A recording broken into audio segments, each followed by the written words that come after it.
Welcome back to another reading and correcting with me, Kindar, the Tiger Writes, and Ty, the Tiger Supervisor.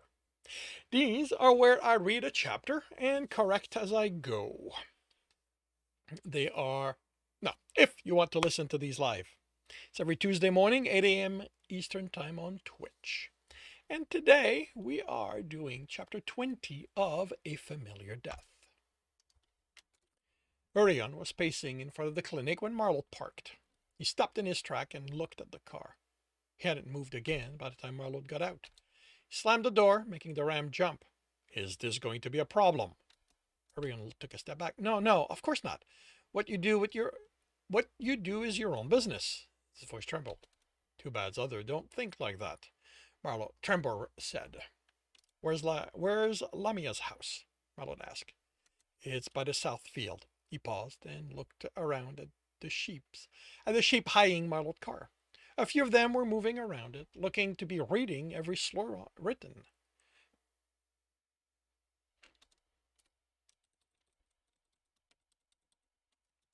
I don't need to say written on it. It's kind of obvious. A few of them were moving around, looking to be reading every slur. It might be best if we take mine. I don't want a crowd to form by our house. He indicated the truck parked a few spots away. Sure. Marlot looked into the covered back. There were some medical equipment there, as well as a low examination table. With the top open, Marion could work on a patient there. The cabin was small, and they had to squeeze in. 10 minutes later, the ram was parking. That is, I'm not going to fix all of them, but yeah, I do overuse the was. 10 minutes later, the ram parked in front of one of three dozens identical box-like building in the area. Only their colors distinguished them. Only their color distinguishing them. 10 minutes later, the ram parked in front of one of three dozen identical box-like building in the area. Only the colors distinguishing them. With only the colors distinguishing them. That works a little better. They were one level, and if Marlot remembered the plans his father had kept on in his office. Oh, on his office wall. On his office wall, at 4 bedrooms, a family room, and the kitchen dining room. They were arranged in a large circle with the field around them and a park of low grass in the middle. This house was sky blue. Urion was the first one to reach the door and knock. He knocked 2 more times before Marlot reached him. The ram pounded on the door, but no one answered. Let's go around the back, he said. It's a nice day, so she'll be resting outside. He guided them between houses. They were close enough that they wouldn't fit if 2 of them walked side by side. They did find her outside, as he predicted, but she wasn't rested. The sheep looked up from the garden she was knelt in. Medic round point. Did we have an appointment? She looked at Marlot and Trembor and tilted an ear. No. What are you doing? I told you to rest. She smiled and stood, rubbing her dirt-covered hand on the rough fabric gray pants. On the rough fabric gray pants she wore. I am resting. Tending to my garden relaxes me. Urion took her hand and guided her to a lounging chair. Spending your day bent overstresses your stomach. Your pregnancy is already precarious. You don't want to complicate things, do you? He forced her to sit. She sat, then slapped the medic hands away. I'm fine. You don't need to be fuss over me. I'm sturdier than you think. I'll remind you that last week you were bleeding. But when I go dead, I don't want to risk having you bleed again. I haven't been able to find another medic to look at you. None of the surrounding towns can spare one? Trembor asked. The ram shook his head while he gently pushed Lummy up on her back. They're busy with their own people. He placed a hand on her stomach. If they can't make the time, I'm going to have to get a city medic to come. Satisfied that he felt with what he felt, he patted on her shoulder. You're fine. I told you, she sat up. Arion stood and turned to Trembor. I'll have to hope Ephron will pay for the medic. Ephron's striptail? He manages the commune. Marlot clarified. He's a tiger? Trevor asked. Yes, you met his uncle at the council. If he doesn't pay, Urian will have to cover the expenses himself. The lion frowned. Ago's dead. If the other town's medic can't come, why wouldn't he? Not every manager is willing to spend the extra money on one farmer. I don't know Ephron's style, Urion, but I don't think you want to get her examined. Why not?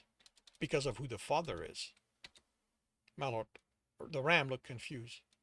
The father's Teriel, like all our other lambs. Malot wasn't listening to the ram. He watched the sheep's face, and she looked away. Who's the father? He asked her.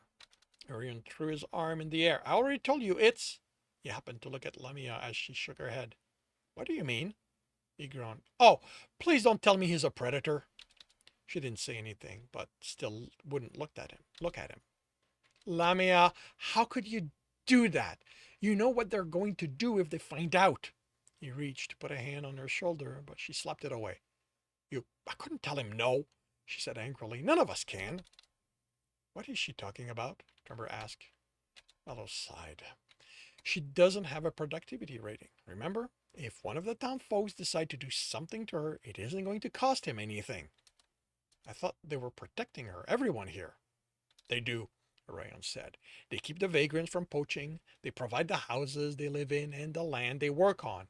In return, some of them feel they're entitled to special treatment. It took his lion a moment to form words. You mean they force themselves on the female?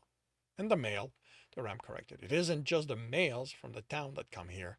The females do too. It's mostly the youth, the thrill of the forbidden. But not this time.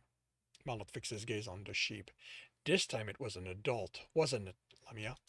She nodded. Was it the first time? She shook her head. Arion gasped. Does Teriel know? Of course he does, she spat. Does he know who he is? The ram asked. No, no one does. You have to tell us, Trevor said, so we can make him pay. No, you have no idea what he can do to me, to us, to you. He's on the council, isn't he? Mallet asked. The look of horror on her face was all the answer Mallet needed. You knew? Trevor asked. I suspected. Why else would Naego have died in the council chamber? He was confronting one of them.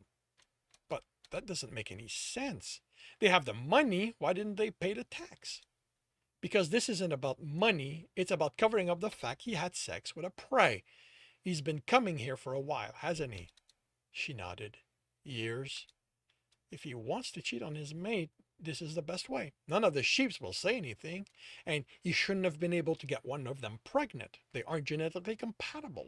Jixi could tell us how low the odds are, but I think they'll be so low no one even thinks about it. Except this time it took. Trevor commented. Malot nodded. That's why she's having problems. The baby's mixed breed. Naego had to suspect, which is why he took the samples. He had a DNA check done. When he got the result, he confronted the father. He killed him over that? You saw how the youngling was treated. Can you imagine what people will do to a town councilor? They can't let something like this... They can't let something like this shed off.